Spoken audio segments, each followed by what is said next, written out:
જે વ્યક્તિ ધર્મનિષ્ઠ હોય ને એ તો કોઈની પણ પરવા કર્યા વિના મક્કમથી ને ન કોઈની ખોટી શરમ ન મોહબતમાં લેવાય અને એ ક્યારે અવડે માર્ગે જાય નહીં. જે થવું એ ધર્મનું આપણે રક્ષણ કરશું તો શાસ્ત્ર અને સંતો કહે છે કે ધર્મ આપણું રક્ષણ કરશે કરશે ને કરશે. તો આપણું કર્તવ્ય છે કે આપણે ધર્મનું રક્ષણ કરવું. આપણું રક્ષણ કરવા માટે ધર્મ, ભગવાન, શાસ્ત્ર, સંત બધા બેઠા છે, પણ ધર્મનું રક્ષણ કરવું એ મારું કર્તવ્ય છે. પણ આપણાથી ભૂલ શું થઈ જાય કે આપણે ધર્મનો જ ભંગ કરીએ. પેલો ધર્મને જ આપણે રક્ષીએ નહીં એટલે ધર્મ પછી આપણું રક્ષણ ન કરે એટલે દુઃખી થાય.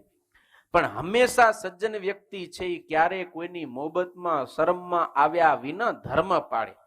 પણ જો આપણે લેવાઈ ગયા ને, એક વખત લેવાઈ ગયા અને આપણી નબળાશ ખબર પડી ગઈ એટલે બીજી વાર કહેશે, ત્રીજી વાર કહેશે, અને પછી આપણે ના પાડીને તો પછી આપણી જ ભૂલ આપણે નંબરાવે. પહેલા તો લેતો તો હવે સાધનો ફર થાય. શું કે પહેલા તો લેતો તો હવે ડાયમાનો દીકરો થાય. લે એટલે પછી આપણે એની ચુંગલમાંથી છૂટી શકીએ નહીં. એટલે ધર્મનિષ્ઠ પુરુષને ક્યારે પણ આવી રીતે લેવાય ના જવું, જેને સાવધાની રાખવી જોઈએ.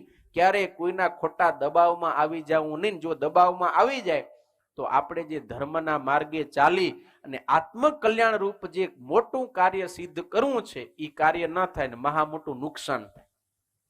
માટે સાવધાન રહેવું.